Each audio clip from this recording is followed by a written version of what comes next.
Hello friends, I Hemali Gadd am going to explain you the appropriate use of the sensory mat. This is not a mat that we use for our baby on a regular basis. This is a mat with a scientific background.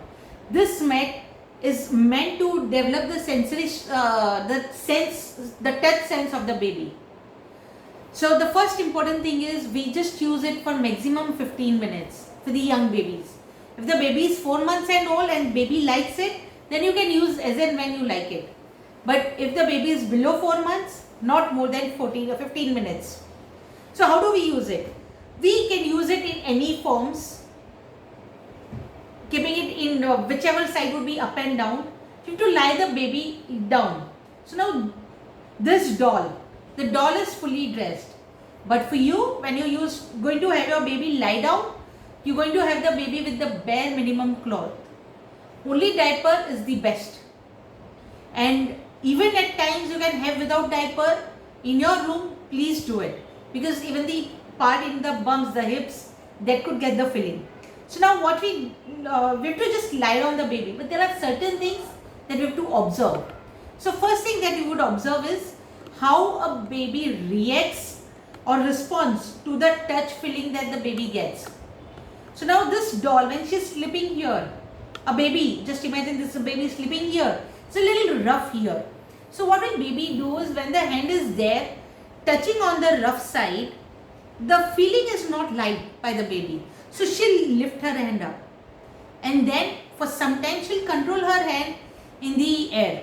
Then again put it down. Again there would be rough which is not light. Again she'll take it up. And then she'll try to move it somewhere and keep it somewhere else. Now this is the place she feels comfortable, that would be fine. Now the same thing happens with the leg. So here in this leg, this is a very smooth surface. So she will like this surface and she would like to have her leg just spread out here to have a friction up and down. This is a rough one. Again something that she will not like it. So what she'll do is have one leg up.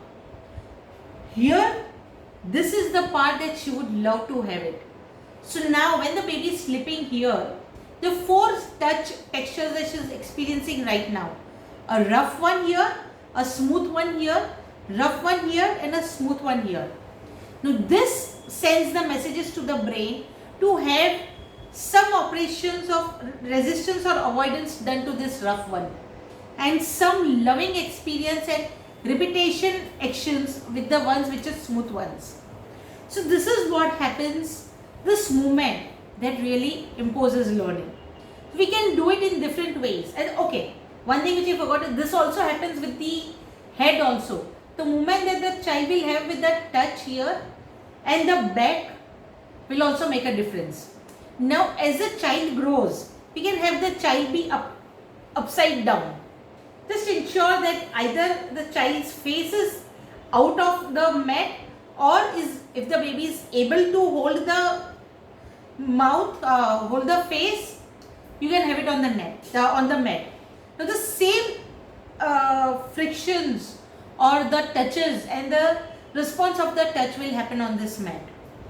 We can also have this mat done it this way and have the baby sleep here in this manner. And again there would be different experiences.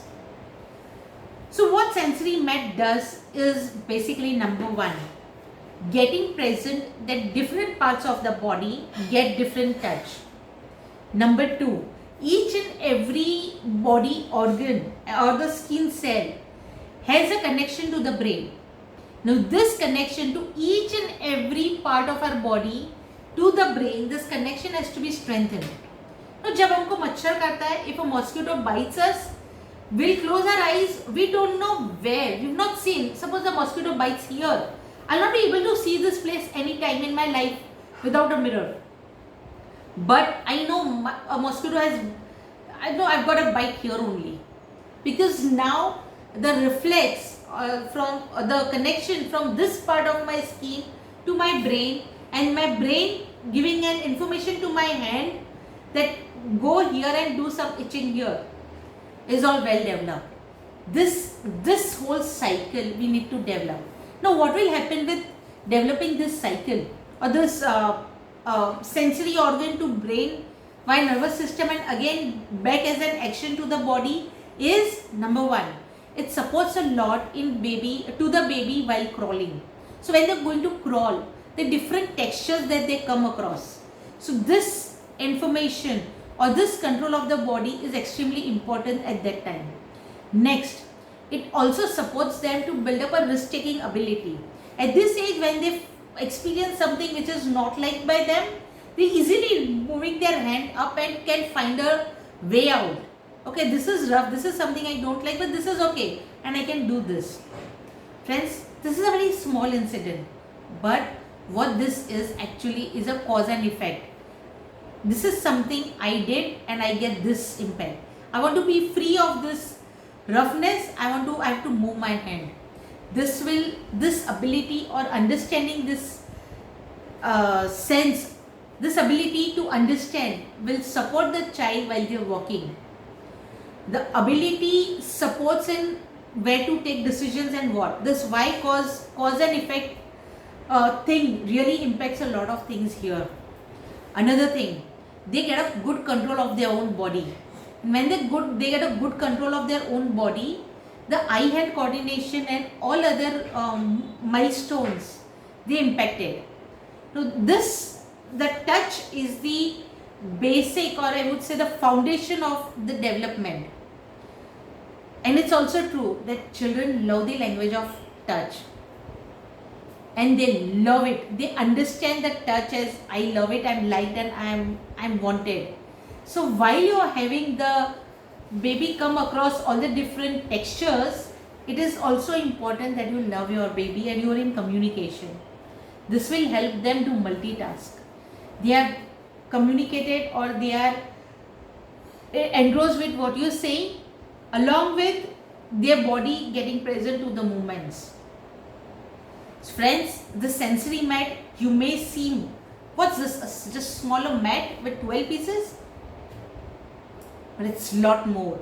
It's lot more for baby to understand its actual impact. So friends, this is a sensory mat and we're sure this mat is going to give lot of kinesthetic development to our baby. Enjoy learning.